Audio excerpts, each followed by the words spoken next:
नमस्कार, दिन दहाड़े देख रहे हैं आप। मैं हूं आपके साथ मनु तेवतिया। अमरवाड़ा में उपचुनाव के लिए मतदान जारी है और इस बार अमरवाड़ा विधानसभा सीट पर बीजेपी, कांग्रेस और गोंगपा के बीच त्रिकोणीय मुकाबला नजर आ रहा है। ऐसे में तीनों ही पार्टियों ने उपचुनाव में पूरा दमखम लगाया है। इस त्रिकोणीय दिलचस्प मुकाबले में सभी अपनी अपनी जीत का दम भर रहे हैं।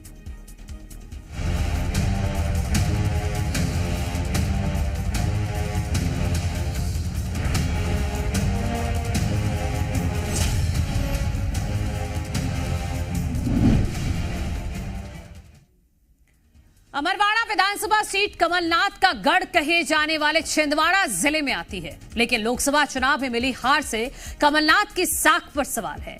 ऐसे में कमलनाथ उपचुनाव में हार का बदला लेने की कोशिश में है, तो वहीं बीजेपी ने इस बार कांग्रेस छोड़ बीजेपी में शामिल होने वाले कमलेश शाह को भारतीय जनता पार्टी ने अपना उम्मीदवार बनाया है। कमलेश शाह और छिंदवाड़ा में मिली जीत के आधार पर बीजेपी उपचुनाव में जीत का दम भर रही है। आदिवासी बाहुल्य सीट अमरवाड़ा में भले ही मुख्य मुकाबला बीजेपी और कांग्रेस के बीच ही है, लेकिन इस सीट पर गोंडवाना गणतंत्र पार्टी खेल बिगाड़ सकती है। गोंगपा ने देवरा वेन भलावी को चुनावी मैदान में उतारा है। दरअसल 2003 के चुनाव में गोंडवाना गणतंत्र पार्टी ने अमरवाड़ा में जीत दर्ज की थी और यही वजह है कि एक बार फिर जीजेपी आत्मविश्वास से भरी नजर आ रही है। लेकिन अब बाजी जनता के हाथ में है। किसे जीत मिलेगी, किसे हार, ये चंद घंटों में इसका फैसला हो जाएगा, क्योंकि 13 जुलाई को काउंटिंग की जाएगी।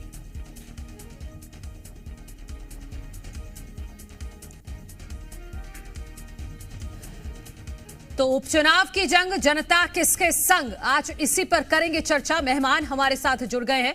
भारतीय जनता पार्टी का पक्ष रखने के लिए शिवम शुक्ला जी हैं, कांग्रेस पार्टी की तरफ से जितेंद्र मिश्रा जी हैं, वरिष्ठ पत्रकार डॉक्टर सत्यप्रकाश शर्मा जी हमारे साथ हैं। आप तीनों का बहुत बहुत स्वागत है। डॉक्टर सत्यप्रकाश शर्मा जी, मैं आपसे ही शुरुआत करूंगी, क्योंकि 11 बजे तक का जो वोटिंग परसेंटेज है अभी तक वो 36.81% है। इसको कैसे देखा जाए कि उपचुनाव में भी क्या जनता उसी तरह से पार्टिसिपेट कर रही है जैसे विधानसभा चुनाव में करती है?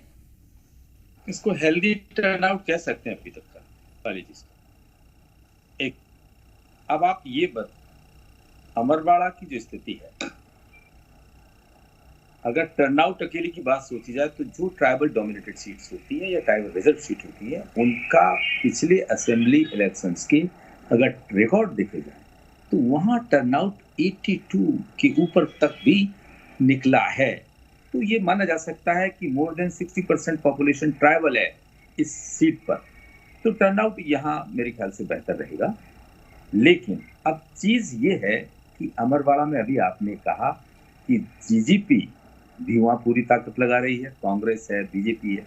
देखिए, अगर 1967 से इस सीट का एनालिसिस करते हैं तो यहाँ भारतीय जनता पार्टी, कांग्रेस और बीजेपी, 2 बार भारतीय जनता पार्टी ने, 1 बार जीजेपी ने, और रिमेनिंग टाइम में कांग्रेस ने 11 बार लगभग।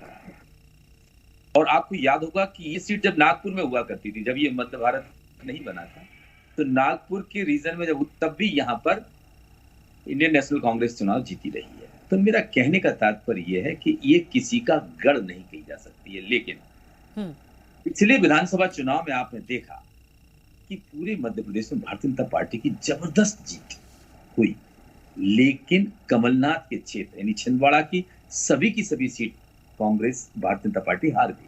हाँ।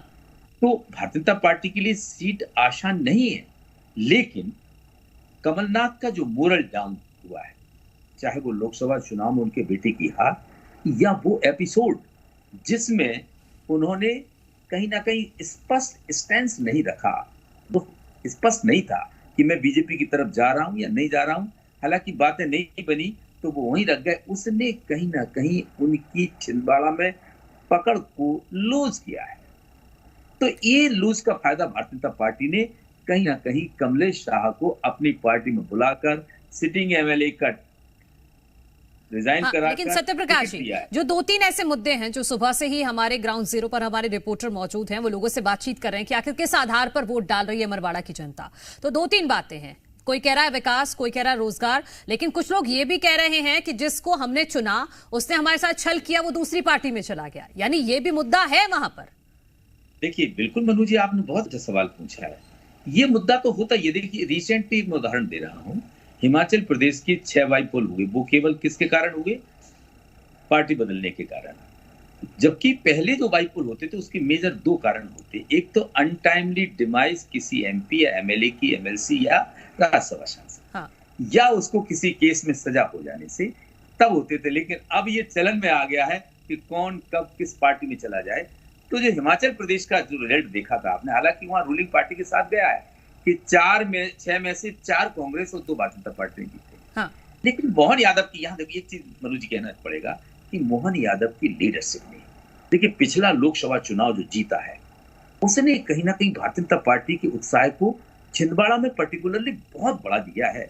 जब मोदी की लहर 14 में जबरदस्त थी, 19 में और जबरदस्त थी, तब भी यहाँ पर, जबकि भारतीय जनता पार्टी बीजेपी का गढ़ माना जाता है, सॉरी मध्य प्रदेश, बावजूद भी यहाँ 2 या 1 सीट बची रही। लेकिन मोहन यादव की स्ट्रैटेजी काम आई और उन्होंने मध्य प्रदेश में clean seat 29 out of total. तो कहा यह जा सकता है कि एक ये फैक्टर है। लेकिन जीजीपी, मेरा जो आकलन है, हाँ। वो जिस पार्टी को डेंट देगी वो कहीं ना कहीं कांग्रेस को ज्यादा देने की संभावना है, क्योंकि आइडियोलॉजिकल वोट भी होता है। हाँ। क्योंकि जो कांग्रेस और बीजेपी, जीजीपी का जो वोट है, हालांकि ट्राइबल ही है, तो वही जीजीपी की तरफ है जो कांग्रेस विचारधारा का है। अगर उसने कांग्रेस को दिया तो भारतीय जनता पार्टी को बड़ा फायदा। और अगर ये भी हो सकता है, क्योंकि वोट जो स्प्लिट होगा वो आदिवासी का ही होगा 60%। हाँ। अब जीत किस पर डिपेंड करेगी? जो अदर कम्युनिटी का वोटर जिस तरफ जाएगा, मुझे लगता है कि जीत उस पार्टी की होने की संभावना दिख रही है। ठीक है, ठीक है। शिवम शुक्ला जी, तो क्या आपको लग रहा है कि इस बार कमलेश शाह के भरोसे 2008 का जो सूखा है आपकी पार्टी वो खत्म कर पाएगी? क्या ग्राउंड रिपोर्ट क्या मिल रही है? वोटिंग चल रही है? देखिए, स्वाभाविक तौर पर जिस प्रकार से वहां पर हमारी बूथ और पन्ना स्तर की जो टीम है वह लगातार सक्रियता के साथ आम मतदाताओं को पोलिंग बूथ तक ले जा पाने में सक्षम नजर आ रही है। इसके साथ ही साथ आंचल कुंड धाम जो पूरा एक वो आश्रम है, वहां पर भी जो पोलिंग बूथ है उसके आसपास, वहां पर भी जिस प्रकार के उत्साह के साथ मतदाता जाकर के अपने मताधिकार का प्रयोग कर रहे हैं, वह अपने आप में स्पष्ट कर रहा है कि भारतीय जनता पार्टी के पक्ष में जो एक सकारात्मक माहौल लोकसभा के चुनाव में देखने को मिला था, उसी का एक्सटेंशन हमें विधानसभा चुनाव के भी वोटिंग पैटर्न में नजर आ रहा है। पूरी तरीके से हम आश्वस्त हैं कि उस क्षेत्र की जनता एक बार फिर से प्रधानमंत्री मोदी जी के संकल्पों को आगे बढ़ाने के लिए भारतीय जनता पार्टी के प्रत्याशी कमलेश शाह जी को अपना आशीर्वाद देगी और पूरी तरीके से वह सीट लोकसभा में मगर 16,000। अच्छा शिवम जी, आप इतने कॉन्फिडेंस से कैसे कह सकते हैं कि जो मतदाता निकल रहा है वो भारतीय जनता पार्टी का ही निकल रहा है? देखिए, भारतीय जनता पार्टी का जो नीचे तक का कार्यकर्ता है उससे जो हमें फीडबैक प्राप्त होता है उसमें कभी भी कोई भी ऐसा फेलियर की गुंजाइश नहीं रहती। अगर वह कार्यकर्ता आज घरों तक जा रहे हैं, आम मतदाताओं से अपील कर रहे हैं और उनका एक जो सकारात्मक रिस्पांस उनको मिल रहा है, उसके आधार पर हमारा संगठन पूरी तरीके से आश्वस्त है। कुछ क्षेत्र की जनता ने प्रधानमंत्री जी के संकल्पों में अपने हिस्से का योगदान देने का मन बनाया है और पूरी तरीके से आशान्वित होकर के अपने मताधिकार का प्रयोग कर रही है। कमलनाथ जी ने जिस प्रकार से अपने कांग्रेस पार्टी को तो आप छोड़िए, उस क्षेत्र के मतदाताओं को भी छलने का काम किया। जब वहां के प्रत्याशी अपना नामांकन दर्ज कर रहे थे तो वहां पर न तो उनके सुपुत्र गए, न वह स्वयं गए। तो स्वाभाविक तौर पर देश, लेकिन एक फैक्टर ये भी चल रहा है जो अभी मैंने सत्यप्रकाश जी से भी शेयर किया कि एक फैक्टर ये भी चल रहा है कि जिनको हमने चुना वो हमारे साथ ही छल करके दूसरी पार्टी में चले गए। देखिए, लोकतंत्र में जनभावना हमेशा एक सी नहीं रहती। जो सबसे महत्वपूर्ण चीज है, अगर जनता को ऐसी कोई नाराजगी होती तो लोकसभा का चुनाव से पहले ही कमलेश शाह जी ने दल बदला था, उसके बावजूद अमरवाड़ा की जनता ने 16,000 की लीड हमें दी। स्वाभाविक तौर पर जनता भी चाहती है कि उसकी आकांक्षाएं आज प्रधानमंत्री जी के और उनके संकल्पों के साथ जुड़ रही हैं। जिस दिशा में वह मध्य प्रदेश और देश को आगे ले जा रहे हैं, तो उससे अमरवाड़ा भी अछूता न रहे। वहां पर भी भारतीय जनता पार्टी का प्रतिनिधि निर्वाचित होकर के आए और उन तमाम योजनाओं को जमीनी स्तर पर क्रियान्वित करने में अपने हिस्से का सहयोग दें। और स्वाभाविक तौर पर उस क्षेत्र का आम मतदाता प्रधानमंत्री जी से जुड़ करके अपने मताधिकार का प्रयोग कर रहा है और पूरी तरीके से जिस स्तर पर माननीय मुख्यमंत्री जी हो, हमारे प्रदेश अध्यक्ष हो, इन्होंने जमीन पर उतर करके प्रचार अभियान की कमान संभाली और उसका एक बहुत ही सकारात्मक नतीजा हमें देखने को मिलेगा और हम उस क्षेत्र को बड़े अंतर से जीत करके आने वाले वक्त में। ठीक है जितेंद्र मिश्रा जी, शिवम जी तो कह रहे हैं कि जो भी मतदाता निकल रहा है वो बीजेपी का है, पहली बात। और दूसरी बात कि जो आपके प्रत्याशी हैं धीरेन्द्र शाह, इनको कोई वैसा राजनीतिक अनुभव तो है नहीं, और जो कमलेश शाह हैं उनको जो राजनीतिक अनुभव है भी वो भी आप ही की पार्टी से है, तो मुकाबला तो दिलचस्प है। और तीसरी लाइन में फिर खड़ी हो जाती है गोंगपा, जो कांग्रेस पार्टी को नुकसान करती है। नहीं, देखिए, सबसे पहली चीज तो भारतीय जनता पार्टी ने स्वयं स्वीकार किया है कि जनता का मत सदैव एक सा नहीं रहता है, इसलिए लोकसभा चुनाव की दृष्टि से इस पर विचार करना मुझे लगता है उचित नहीं होगा। मध्य प्रदेश में आदिवासी वर्ग एक बहुत बड़ा वर्ग है।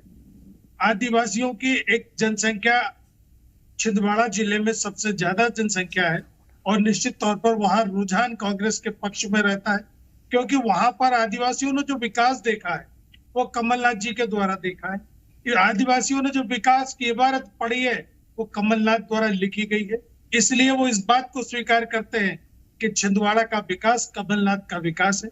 निश्चित तौर पर उनके द्वारा किया गया। लोकसभा चुनाव में तो विपरीत रहे ना नतीजे।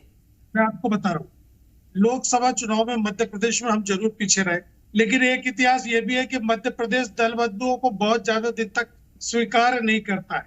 आपने देखा 28 दल बदलू एक साथ भारतीय जनता पार्टी में गए, आज 4-5 को छोड़ दे बाकी सारे के सारे घर बैठ गए। निश्चित तौर पर यही छिंदवाड़ा की जनता करने जा रही है। जो हमारे पास फीडबैक आ रहा है वो ये बता रहा है कि छिंदवाड़ा में भी दल बदलू वाला कार्ड बहुत तेजी से चल रहा है, और आप ये देखेंगे कि भारतीय जनता पार्टी की सरकार ने विकास के नाम पर वहां पर कुछ नहीं किया। लेकिन शिवम जी कह रहे हैं कि अगर दल बदलू वाला कार्ड चलता तो फिर अमरवाड़ा में अभी लोकसभा चुनाव में 16,000 से ज्यादा की लीड नहीं मिलती उनके प्रत्याशी को। शिवम शुक्ला ये भी कह रहे हैं कि जनता का मत सदैव एक सा नहीं रहता है। जैसा विधानसभा चुनाव में उन्होंने स्वीकार किया कि विधानसभा में भारतीय जनता पार्टी का कोई कार्ड नहीं चला था, भले विकास की कितनी बात करें 18 सालों के, लेकिन छिंदवाड़ा के सारे विधायक कांग्रेस में भरोसा करते नजर आए। भारतीय जनता पार्टी की चिंता भी तो यही है कि चाहे वो धनंजय शाह और शंकर शाह की जयंती का कार्यक्रम रख ले या दूसरे टंटिया बिल की छुट्टी की बात करे, लेकिन कहीं ना कहीं भारतीय जनता पार्टी आदिवासियों को तरक्की में पीछे रखती है, इसीलिए उनका रुझान, उनका सुझाव उस तरफ आता नहीं है और भारतीय जनता पार्टी को आदिवासी वोट मिलता नहीं। यही स्थिति फिर दोहराने जा रहा है अमरवाड़ा की जनता ने साफ संदेश दे दिया है कि वो इस तरीके के दल बदलुओं के साथ नहीं रहेगी। हमने बेहतर प्रत्याशी अमरवाड़ा में उतार दिया है। और एक बात ध्यान रखिए आप कि जब जरूरत से ज्यादा मतदाता उत्साहित होकर वोट डालता है, इसका मतलब यह है कि वो सरकार को बदलने के लिए या वहां बैठी सत्ता को हटाने के लिए वोट डालता है। ऐसा हमने अनेकों बार देखा है। 2014 में भी लोकसभा चुनाव में बड़े तेजी के साथ वोटर बाहर निकला था, 19 में भी दिखा था, लेकिन 24 में उत्साह नहीं दिखा। मध्य प्रदेश को छोड़ दे, पूरे देश में भारतीय जनता पार्टी की जो दुर्गति हुई है, 400 पार का नारा जो फेल हुआ है। ठीक है शिवम जी काउंटर करना चाह रहे हैं। आ रही हूँ जितेंद्र जी। शिवम जी देखिए, जो सबसे महत्वपूर्ण चीज अभी इन्होंने कही कि वोटर का, मैं तो बोलता हूं कि मन हमेशा एक सा नहीं रहता है। वोटर भी आज इस चीज को समझ रहा है कि 2023 के विधानसभा चुनाव में कमलनाथ जी के पास मुख्यमंत्री बनने का अवसर था। उस क्षेत्र की जनता चाहती थी, स्वाभाविक तौर पर हर क्षेत्र की आकांक्षा होती है कि वहां से मुख्यमंत्री निर्वाचित होकर के आए, और कमलनाथ जी का लंबे समय तक वहां पर राजनीतिक एक जो सक्रियता रही थी, उसके कारण जनता ने विधानसभा में उनको जी भर के मतदान दिए। लेकिन जनता ने देखा कि जैसे ही मुख्यमंत्री की कुर्सी फिसली, कमलनाथ जी ने उस क्षेत्र की जनता के साथ अपना सरोकार समाप्त कर लिया, विदेश जाकर के बैठ गए और जनता के बीच सक्रियता के साथ नजर नहीं आए। दूसरा जो सबसे महत्वपूर्ण विषय रहा, आज जब ये बोलते हैं कि मतदाताओं को विश्वास बदलता है, तो मतदाता यह भी देखते हैं कि अरे आपके नेतृत्व जो जीतू पटवारी है उनको अपने कार्यकर्ताओं का विश्वास नहीं हासिल है, तो अमरवाड़ा की जनता कैसे विश्वास कर लेगी? जिस जीतू पटवारी के अल्प कार्यकाल में सर्वाधिक संख्या में कांग्रेस कार्यकर्ताओं नेताओं ने पार्टी का त्याग किया, वह उस क्षेत्र में अपने प्रत्याशियों को नहीं पकड़ के रख पाए। एक नया अचानक से प्रत्याशी पैराशूट लैंड करके इनको लाना पड़ा और ये चुनाव लड़वा रहे हैं। और अगर आंचल कुंड धाम आश्रम के बारे में इतना कांग्रेस को चिंता थी, तो आज तक कमलनाथ जी का इतना लंबा वहां पर राजनीतिक सक्रियता थी, कभी भी उन्होंने इस प्रकार से उस तीर्थ स्थल के लिए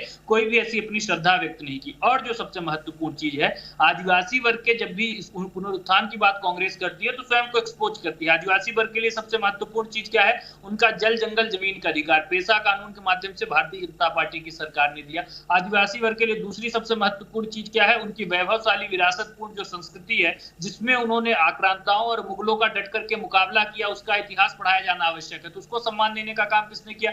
चाहे शंकर शाह रघुनाथ शाह की बात हो, टांटिया मामा की बात हो, धरती आबा भगवान बिरसा मुंडा की बात हो। एक पॉइंट जो आपने उठाया है, मैं उस पर काउंटर ले लेती हूँ। जितेंद्र जी वो कह रहे हैं कि आपने जो कोशिश की है अमरवाड़ा विधानसभा चुनाव को, उपचुनाव को विकास वर्सेस आस्था का बनाने की, ये कार्ड आपका चलेगा नहीं। नहीं, देखिए ये तो रिजल्ट बताएगा। ये तो दमोह चुनाव में जब हमने उपचुनाव लड़ा था सरकार के खिलाफ, जब भी यही बात कर रहे थे कि नहीं चलेगा, सरकार के साथ मतदाता जाएगा। चित्रकूट जीता हमने, अटेर जीता, कोलारस, मुंगौली, इनकी सरकार में रहते हुए इनके विधायकों को पराजित किया। निश्चित तौर पर कहीं ना कहीं भारतीय जनता पार्टी की कलई खुल गई है। जिस तरीके से लाडली बहना, जिस तरीके से वृद्धा पेंशन से 1.5 लाख लोगों को बाहर किया गया, ये आदिवासी समझ रहा है। आदिवासी विकास के साथ जाना चाहता है और भारतीय जनता पार्टी की चिंता भी यही है। भारतीय जनता पार्टी को आदिवासियों का साथ कभी नहीं मिलता है, इसलिए लगातार उनकी झूठी तरक्की की लोकसभा चुनाव के आंकड़े तो कुछ और कहते हैं ना जितेंद्र मिश्रा जी। ठीक है, फिर नहीं, लोकसभा चुनाव के आंकड़े फिर कुछ और कहते हैं। ठीक है सत्यप्रकाश जी, ठीक है सत्यप्रकाश जी, ये जो उपचुनाव है ये कितना महत्वपूर्ण हो जाता है, क्योंकि ये मुख्यमंत्री मोहन यादव के नेतृत्व में ये पहला उपचुनाव हो रहा है, उस लिहाज से भी कितना महत्वपूर्ण है? और क्या वाकई जो चुनाव है यहाँ का बहुत दिलचस्प है और नेक टू नेक फाइट है, कोई एक तरफा मुकाबला नहीं है? देखिए मनु जी, आपने ये पहला क्वेश्चन बहुत अच्छा पूछा है।